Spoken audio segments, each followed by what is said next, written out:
Hi, my name is Raquel. In order to buy or sell, you have to have the money, the beast, on your mind or in your hands. Some of the words, they don't translate correctly. And, this whole problem with the New Testament and these Christians is this guy, St. Paul. And there's the word charagma. And you can see no one buys or sells without the money of the beast on your mind or in your hand.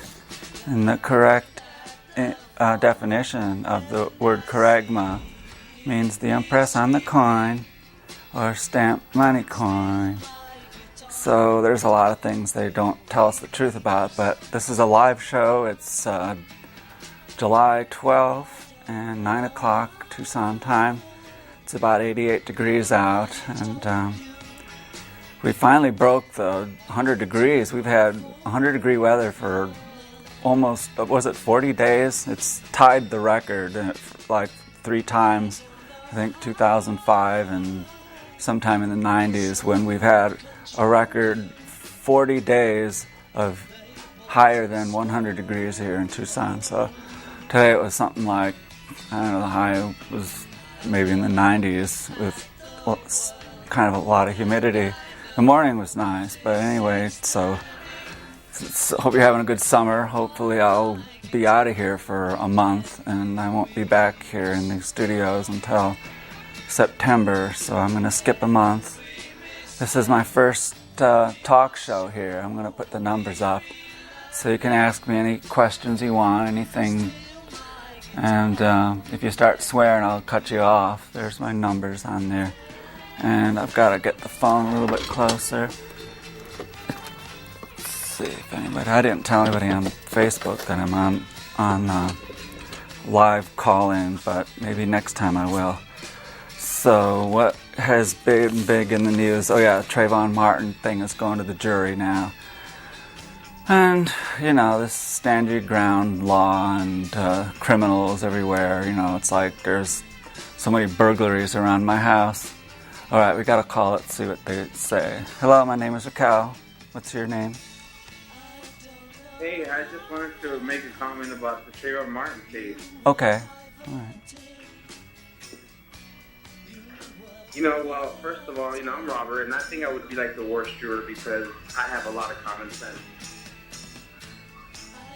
And I think you do as well. That's why I like to watch you on a weekly basis, and thank you for being on TV. Oh, good, thanks.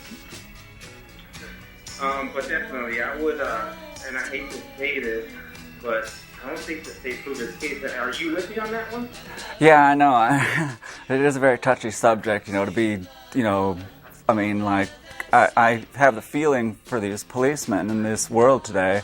And, he was studying to be a policeman. So, he knows in his neighborhood they had a whole bunch of burglaries. And so everybody was up in arms. I'm totally, my friend is opposite me, But I'm one of the people that believes that it's dangerous out there, and the police aren't always around, so you've got to sometimes take the law into your own hands if somebody's coming after you or something. So I agree with you on that. It's just horrible, and it's horrible and it's crazy, but at the same time, they do ask you to prove without a reasonable doubt. Yeah. And I don't think the state did that. But at the same time, I feel for the family, and it's just unfortunate that Trayvon didn't have a weapon, so he could have actually used it. Well, I was just trying to figure out the whole scenario, Mr. Zimmerman got out of his car and started following Trayvon, and then when the police told him not to follow him anymore, what did Mr. Zimmerman do? My friend says he continued on, and I just don't understand what happened after that. Do you know what happened after that? I know. With that being said, you say you don't understand that, and I don't understand this, but the state never really did win the perfect picture, but I'm just looking forward to tomorrow. And you know what? Thank you once again for having this great show, and you have yourself a good evening. All right, you too. Thank you for calling. Yeah, I just know that, like when I ran for state representative, I was backed by the state police, or was it the, I think it was the local police too, and they supported me because at that time it was the Rodney King thing, and you just have to stop and think, what these police have to go through. They risk their lives out there, and sometimes they have a bad day, and they just go off on somebody, and sometimes those kind of things happen, and there's karma, I believe, and so that I just think that if we eliminated money, that's the whole problem in the world today, is that everybody's still a slave with the money. So we've got another call here. Hello? Hello? All right, let's try another one. Hello, you're on the air. Hey, how are you doing? I'm good, how are you? What's up? Yeah, my name is Cleet. Cleet? How are you doing? I'm fine, how are you? I'm okay. Hey, my pastor said that Obama has a weather machine. Oh. And what he does is he did the tornado in Oklahoma to get all the base off of the Benghazi incident. What do you think about that? Okay, I'll hang up. When you got to pick your conspiracies very carefully, because there's a lot of nutty theories out there that aren't true, and you've got to be skeptical about these things. And one of them is that they can control the weather with this high-frequency antenna thing they have up in Alaska. I mean, that's, it's just not true, and I can't explain it, but I've studied it, and so there's just a lot of lies. All right, let's try another one. Hello, you're on the air. Hello? That phone doesn't seem to be working very good. This one does. Hello, you're on the air. This one does. Hello, you're on the air.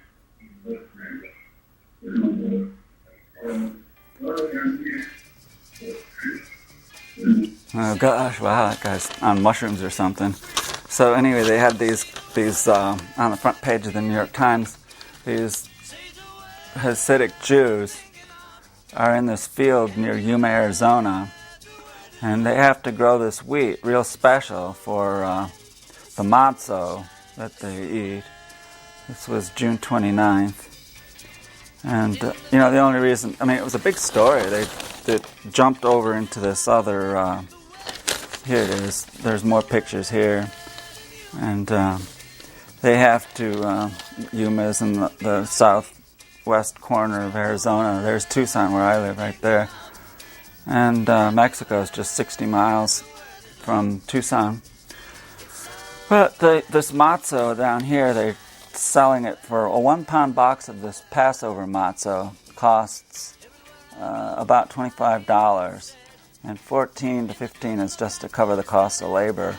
So they have to grow this very special wheat to eat this matzo, and Arizona is the perfect place for it, because you can't get mold on the wheat, but you want to get mold on or fungus on the rye, ergot, and then you can make LSD, which is a really nice mental health drug. Rabbi estimates that these bakeries in Brooklyn produce all that wheat there. Yeah. So that's about the only news that I cut out. Okay, we got a call. Hello, my name is Raquel. Hello? Hello, my name is Billy. Okay, Billy, what's up? Nothing. Oh. How old are you? I'm hungry. You're hungry? How old are you? You want a pizza? Haha, he hung up. Let's see here. Hello, you're on the air. Hello, you're on the air. Huh? Okay, hi, you're on the air. What's up? Hello? Hi, what's up? Hi. I was wondering if you saw the news today about the train that derailed. Oh, yeah. And if you had any thoughts about that. Yeah, that's a good question.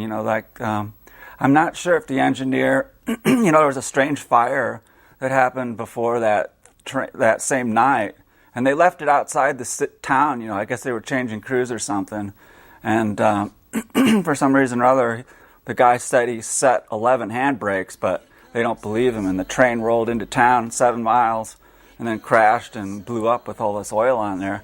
I mean, we've got to stop using oil,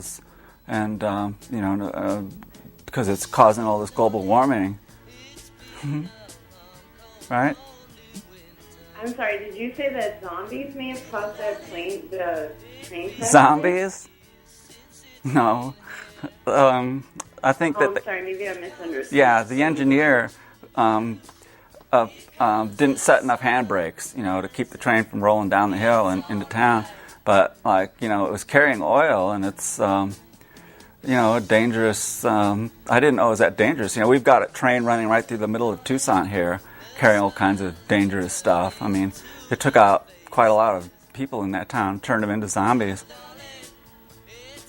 I know. I mean, I'm kind of concerned because I live right down the road from there, and if there were zombies on that... You mean in Tucson or in Quebec?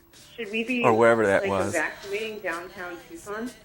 I don't know. Well, they got to make those trains go really slow. They're going to stop making the trains honk here in town. They've passed a new law that allows the engineers to not do that or something, and they're going to make a new overpass at 6th Street or Avenue, so they're not going to be honking the horns down here as much anymore. Anyway, thanks for calling. Watch out. Thank you. Watch out for the zombies. Hello, you're on the air. Hi, this is Esmeralda. Hi, this is Esmeralda. Yes. Hi, Esmeralda. How are you? I'm good. So what's up? I'm new to the show, and I don't understand what the show's all about. Oh. Can you refer it? Okay, well, probably in the guidance catalog, in regards to my show, it probably tells you that this show has to do with abolishing the money law and state.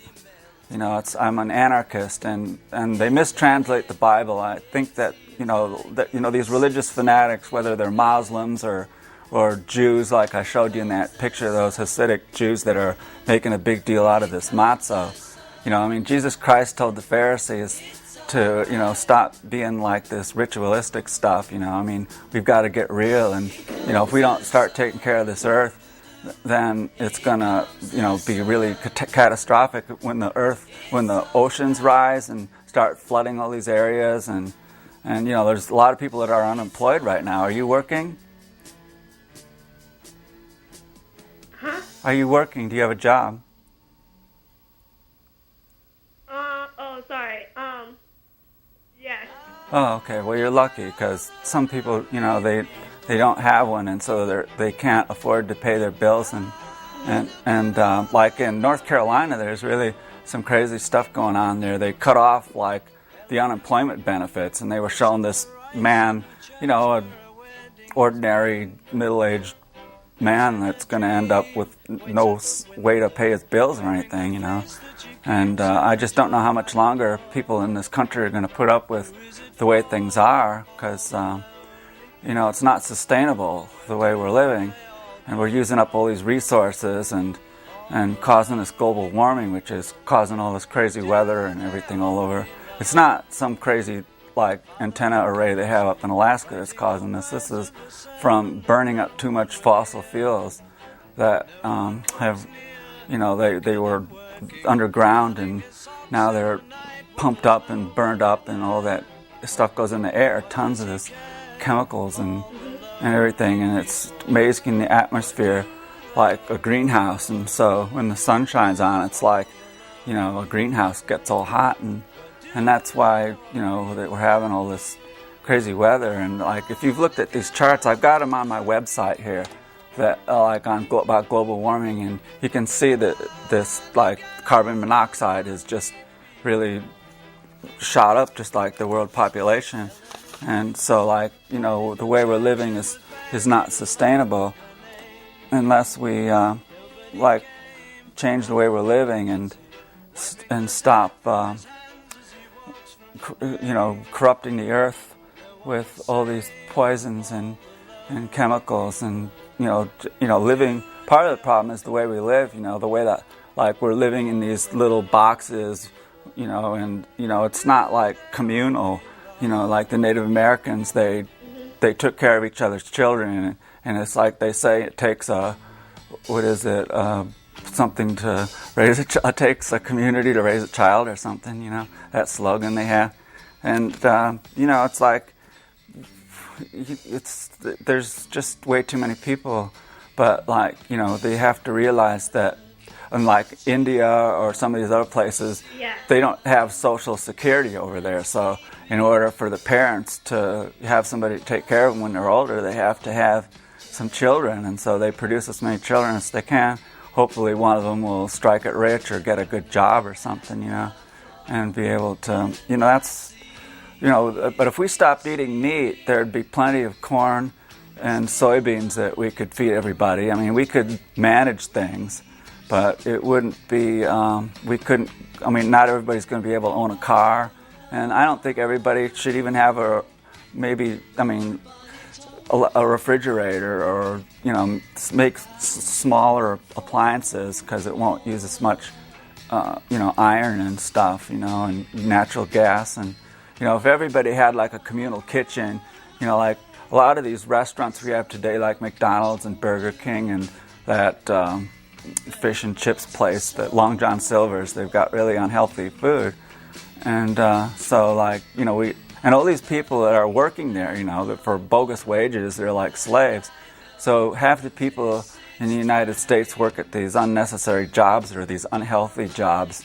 And so we could easily, you know, streamline things. And modern machinery was supposed to make it easy, but it, you know, it's made a lot of people unemployed, which, I mean, you know, back in the 1900s, it took like mule teams to harvest the corn, and so a lot of people lived on the farms and everything, and it took a lot of people to grow the food and everything. But today, with modern machinery, you know, we only have like 2 million farmers and a couple million construction workers. I mean, people that are actually doing something creative and constructive, but, you know, not like these people on Wall Street or the bankers. Yeah, it's because, like, I know more people who lost their jobs and stuff. Oh, yeah, right. Yeah, I know some really tragic things, you know. Yeah. Some of my friends are going through losing their jobs, and then not only that, but, you know, we've got this crooked Obamacare now. And I just found out today, I put a question up on Wikipedia to ask, because the article there doesn't explain what's going to happen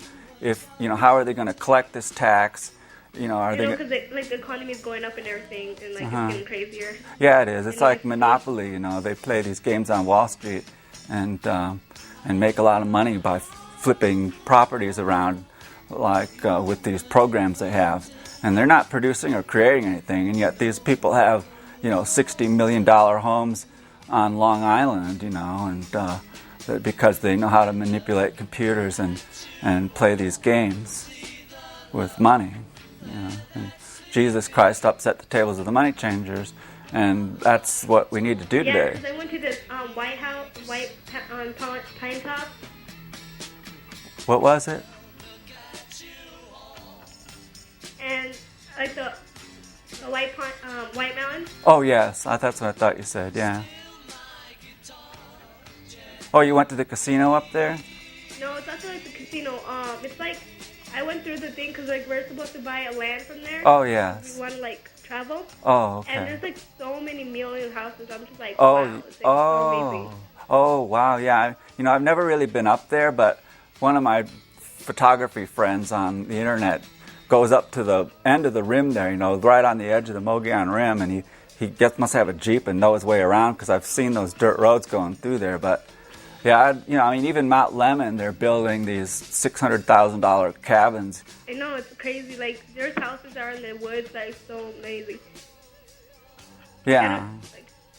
I don't even know how they can get that much money without, like, well, not only that, but these houses, I've seen inside them, you know, and they've got, like, huge, like, tubs, you know, I mean, whirlpool tubs and stuff. You know, I mean, where are they going to get the water from? It's really... Exactly. Yeah. It's been really dry.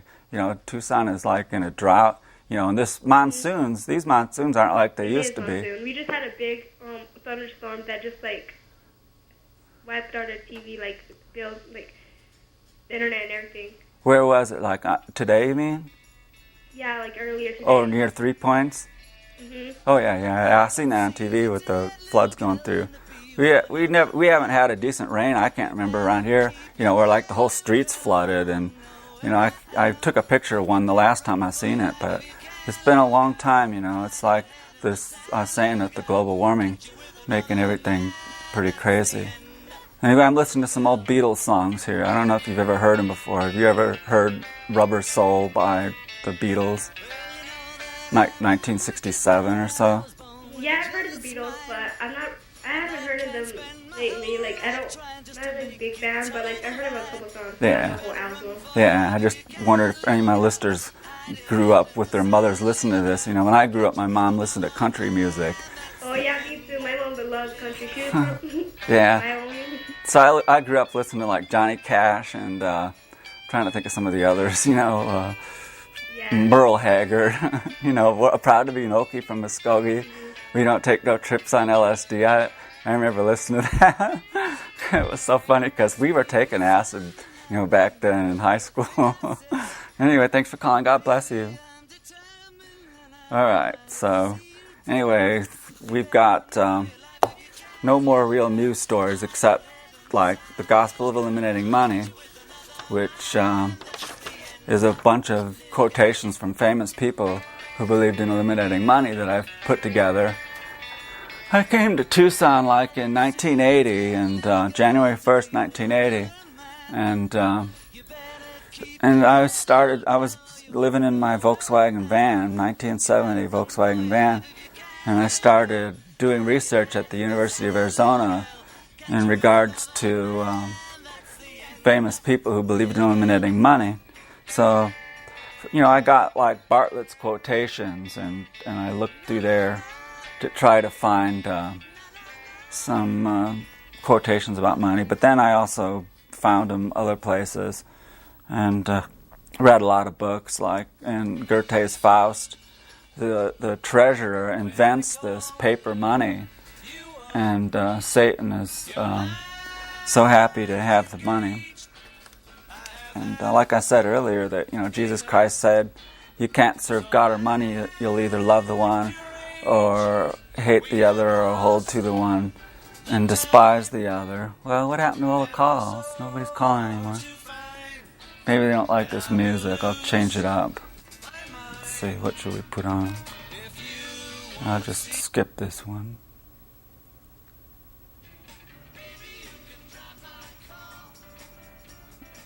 I won't put any music on. Hi, my name is Cal. In order to buy or sell, you have to have the money of the beast on your mind or in your hand.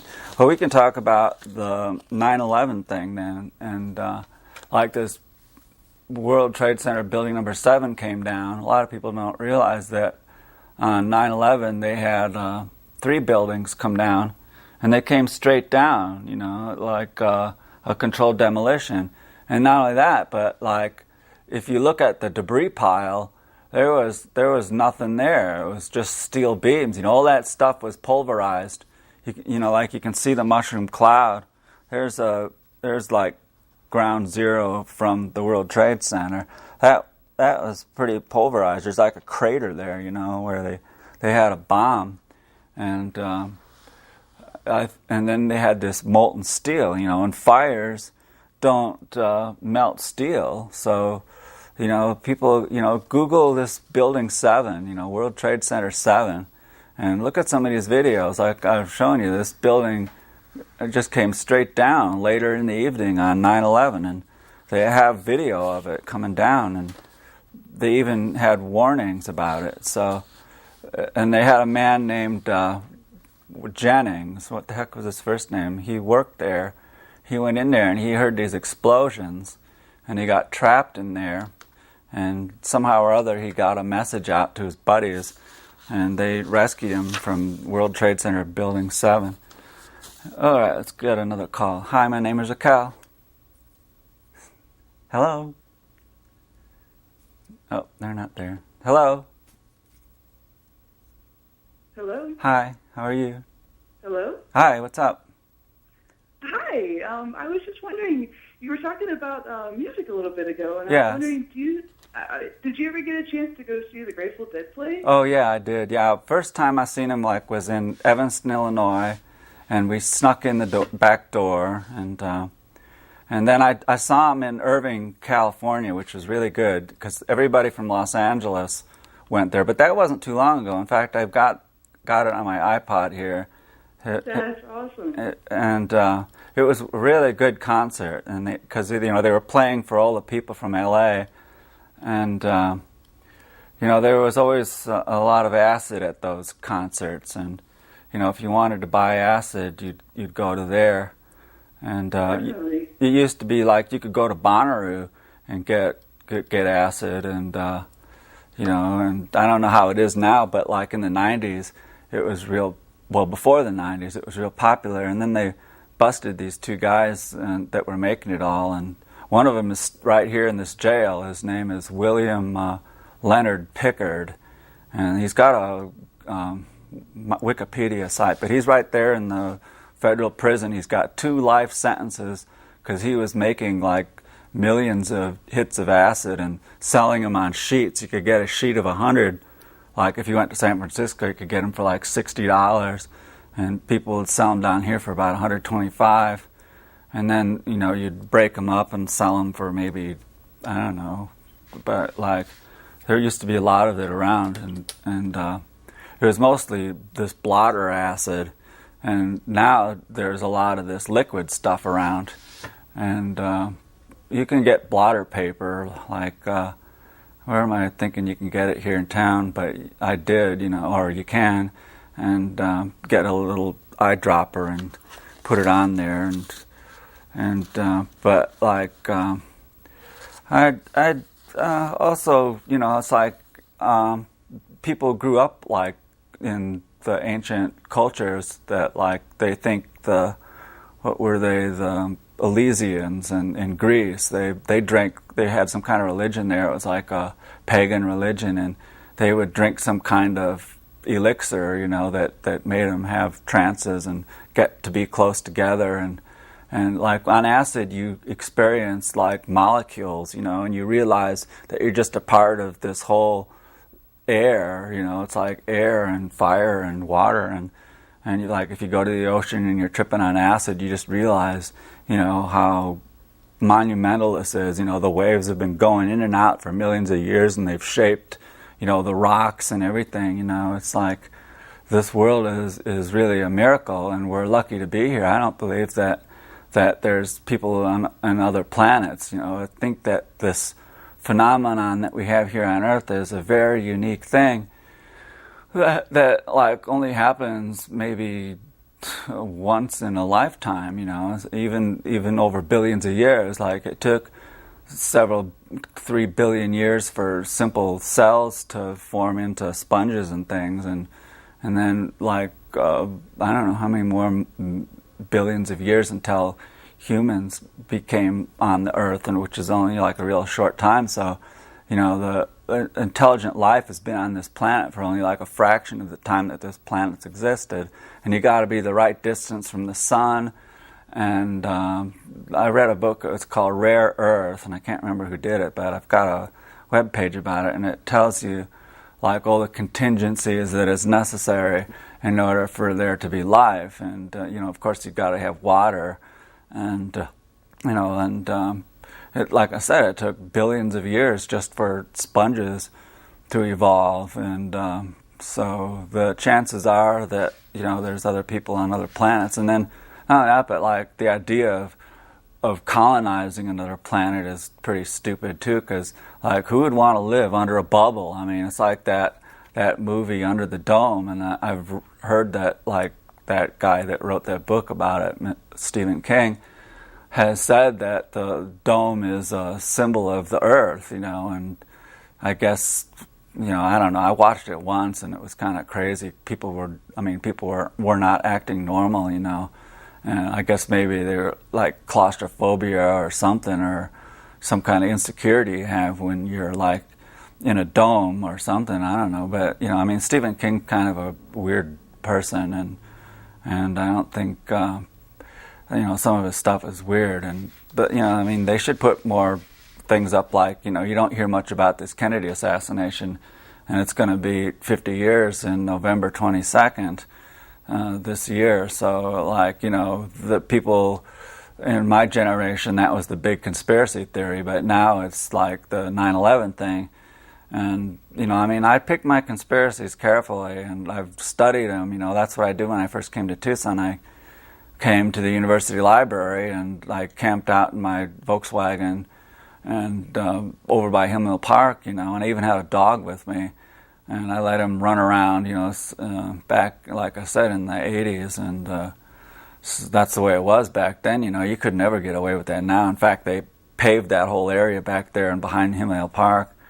And, you don't see anybody camping out anymore like they used to, and I wouldn't even want to hitchhike anymore. You don't see anybody hitchhiking anymore, and, it's really gotten pretty rough. And I think there's a lot of these signs of the times, like I'm telling you, that, things can't go on like this, and you're going to have to start, preparing for it. The Boy Scout motto is to be prepared. So, you could just be, not, for one thing, live in places like Los Angeles or Chicago, but, the Midwest is pretty lucky. They've got all this corn and soybeans. So, if you go out to any kind of a farm that has this corn and soybeans, then you're going to really have to preserve it. I don't know how well it will preserve. A lot of these grain silos now are pressurized, and that takes electricity and to keep it pressurized. But you can live on corn and soybeans for a while, and they've had all these TV shows and movies about the end of the world. When I grew up, it was like Mad Max, and that could easily happen. And Waterworld isn't too far off. Well, it is too far off, but if the oceans rise like they have been, and we have a big storm like the one that came into New York City, it could force people to have to move, and having a huge population migration like that, with all the damage it would cause, would just send us into the dark ages. Oh, let's take another call. Hello, you're on the air. Oh, they hung up. Hello? Hello? Oh, they hung up too. He just agreed with me and hung up. So anyway, this, we're using up all this oil and creating this global warming, and this stupid stuff going on in Egypt is causing the price of oil to go up. It's like $104 a barrel now, and not too long ago, it was $80, and so it's the price of oil has gone up recently because what's going on in Egypt. And they just had an article today. This is a conspiracy story. It was in the New York Times, but it's true. The secular people in Egypt don't want these fundamentalist Muslims telling them that they can't go drinking and that they have to cover their faces and wear those stupid chadors or whatever they call them, the bug eyes and veils and everything like that. These fundamental Egyptians are, how would you like to be run by these? Like in Texas, they want to take away the right of a woman to have a baby, or to have an abortion, and so they want to tell you what you can do with your body. But I was trying to explain to you about this Obamacare. How are they going to enforce it? And they were telling me on Wikipedia, on the talk page for Obamacare, they're saying that they're going to have a little check-off box on your 1040, and they're going to ask you, do you have insurance? And you either say yes or no, and if you say yes, you're going to have to attach, your W-2 form to your socials, your income tax, and so then they were also saying, if you're self-employed and you can get a subsidy, and but if your wages are different every year, it's hard to tell how much you're going to have to pay. But a lot of people are. It's going to be a big mess, And I was just reading today that the some Republicans have trying to pass a law that's going to take the IRS out of it.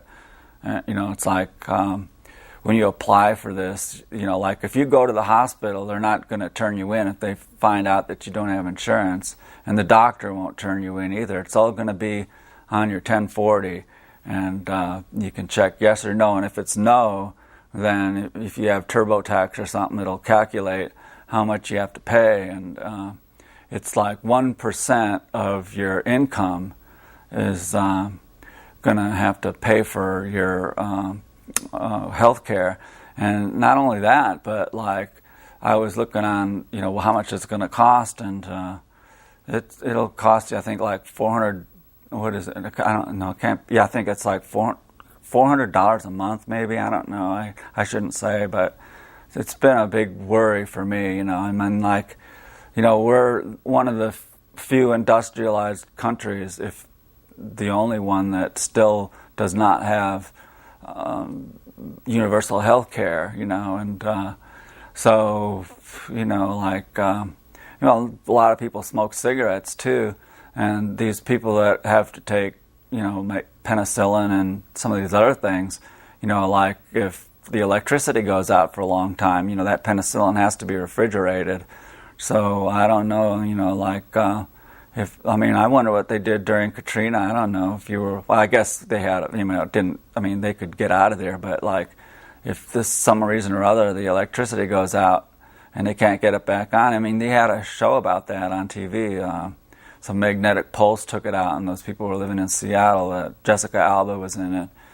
But, they're preparing for it, and, the Bible is full of mythology, this Noah's Ark thing. The earth didn't flood, and he didn't have animals in there, 2 by 2 and all that.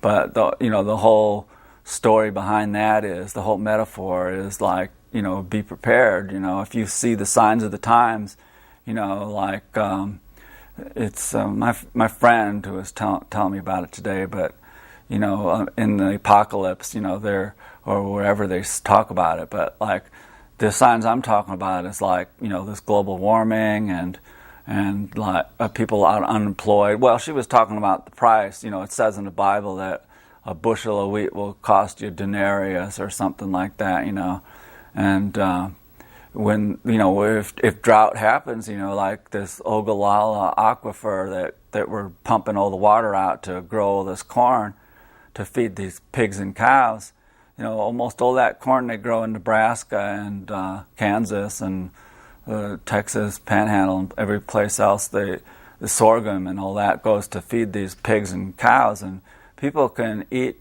corn and soybeans. It's the kind of corn that they make tortillas out of. It's not the sweet corn that you put butter and salt on, and that's, they talk about this Monsanto thing. It is kind of scary, what they're doing, and if you eat this stuff, I don't know if it would if it would matter or not. I think I've seen pictures maybe of rats and mice that eat this Monsanto corn, and they get birth defects, and it probably doesn't matter, if you're feeding a cow this corn to fatten it up, which is what they do, in these feedlots, and, the cow isn't going to grow a third horn or anything from eating this Monsanto corn, but, there's just another way to make money and everything. So they don't have to spray this Roundup chemical on it, But first of all, we shouldn't be feeding all these pigs and cows and everything, because you shouldn't even be eating it. It's not healthy to eat meat, and it's not ecological either. These cows produce methane, and methane is even worse than carbon monoxide or carbon dioxide. They allegedly use this carbon monoxide in these diesel gas chambers in Treblinka. Like, if you look up the murder weapon that they used to allegedly exterminate 700,000 people at Treblinka, you'll see that they allegedly used a diesel engine from either a submarine or a tank, I can't remember, but they had it. You see the movies and shit, like, Alfred Hitchcock, he actually edited some of that Army newsreel stuff. When the United States Army went into Belsen in Germany, the United States Army didn't go into Auschwitz. That was the Soviets, and so everything that was on, like in Poland, behind the Iron Curtain, Stalin really won that war. I mean, who benefited? Half of Europe was under communism, and they split Germany up, and it was a big mess. I think that Hitler actually had a really good idea. He one of the National Socialist Party program planks was to abolish interest, and Hitler called it the Jewish banking system. But and the Ford Motor Company with that guy Henry Ford was like an anti-Semite. But was Jesus Christ an anti-Semite? I mean, he didn't like the Pharisees and with their rituals, and their funny dress, and like I showed you in these pictures at the beginning of the show.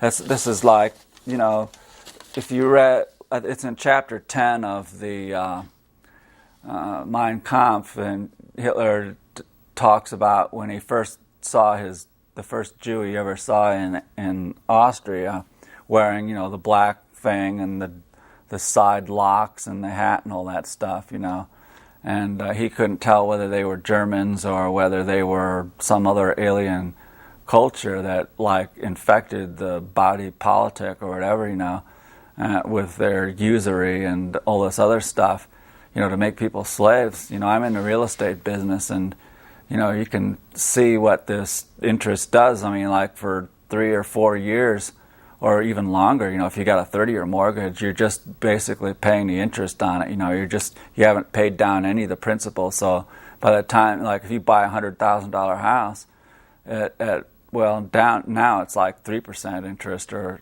something, and I mean, you look at that, and then you look at your student loan, and you're having to pay for your health care or find a job that has health care.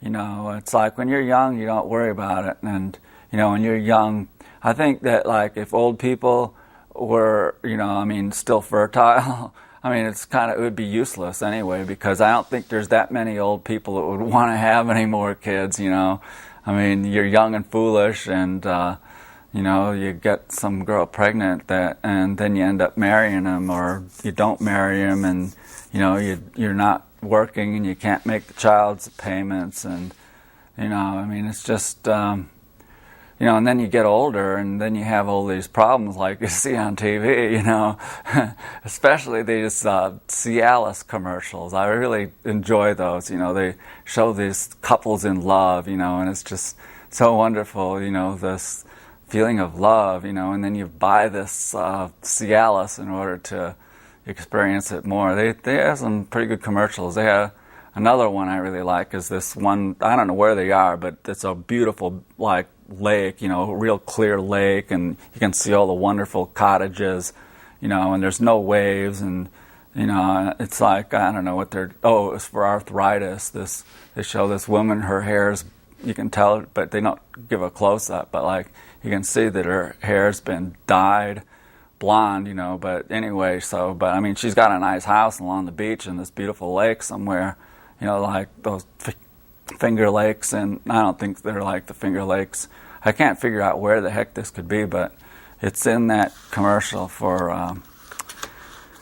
what is it called? Some kind of arthritis drug. But anyway, this is my new 50-minute segments I get here, and I get call-ins. I didn't tell any of my Facebook friends that I'm going to do a call-in show, and but anyway, I've been down here at this Access Tucson for quite a long time, and I started off with my friend Ed Finkelstein, and I wrote part of this newspaper. I wrote this cover story here about the Kennedy assassination, and you can go to my website, and I've got a thing about this Kennedy assassination, who killed JFK, and they caught these guys, they call them the Three Tramps. They caught them out back of the grassy knoll, and they just happen to look like E. Howard Hunt and Frank Sturgis. And there's the Tramp and E. Howard Hunt there. And these guys were both like Watergate buddies, so there's another coincidence. And they were arrested right behind the grassy knoll. The guy in this radio tower here, Mr. Bowers, saw these so-called tramps go out from behind this grassy knoll here, where Zapruder was filming the bullet, going through Kennedy and all that stuff. But like somebody from the front, you can see Kennedy's head snap back. But anyway, this guy E. Howard Hunt actually made a confession, and I bought the book by his son here. It's called Bond of Secrecy: My Life with CIA Spy and Watergate Conspiracy. And it's written by his son, St. John Hunt. I'm friends with him on Facebook, but the funny thing is, he has my flyer I made when I was running for state representative. In fact, I ran the same year that Gabby Giffords ran for Senate, and so she was at one of my. She got one of my flyers. She knew about me, and I really liked that Gabby Giffords, man. She was like the perfect score. If you could. Her parents own the what is that tire company? They went out of business, but. And she's got some kind of sweetheart deal with the city of Tucson. But I got this flyer I made, and this movie by, this guy Jim Garrison. He was an appellate court judge in Louisiana, and Jim Garrison. He was investigating this Kennedy assassination. He was getting really close to it, and they sicked the IRS on him, and somehow they got him to shut his investigation down, and they were getting pretty close. And that guy Oliver Stone made that movie JFK about the Jim Garrison thing. And when I found out that Oliver Stone was making that movie, I don't remember when that movie came out, but I sent Oliver Stone a copy of my newspaper that I showed you here, and he mentioned the three tramps in his movie. I saw those tramps in his JFK movie. Well, I've got enough time. Hi, what's up? You're on the air. Hello? Hi. Hey, okay, I've seen your show off and on for the past decade or so. Yeah. In fact, I actually served some papers for you as well. Oh, really? Probably about 6 or 7 years ago. I'm not exactly sure. Tax lien business, huh? So-and-so or whatever, but I was a processor for your case. I guess my main question is, are you on medication? Are you on anything like that? Because when I listen to you, you babble, you talk about the Holocaust, you talk about the Kennedy assassination, you talk about everything around the world, and I just don't know what your point is, other than the government is a big conspiracy, right? Or they're going against you. And as a transgendered person, I think you would I don't know, be more liberal. Right. Yeah, right. Yeah, But I've only got a minute left, so I got to cut you off. But yeah, it's interesting you make that. But if you look, I told you I studied these conspiracies really well. And I've read books on it, and I've studied the forensics. You got to look at the alleged murder weapon in this Holocaust and the forensics. How did louse disinfestant kill these people? Did they just sweep it out the windows like some of these so-called eyewitnesses said they did? They lie about these things, and they keep us all stupid like little sheep. Jesus referred to being the shepherd of these sheep and all that, and they keep us stupid to make us slaves. And we've got these kings and queens living in their palaces, and it's not sustainable. Anyway, my name is Raquel, In order to buy or sell, you have to have the money of the beast on your mind, in your hand, and I won't be here August 9th. I won't be back here till September. Bye.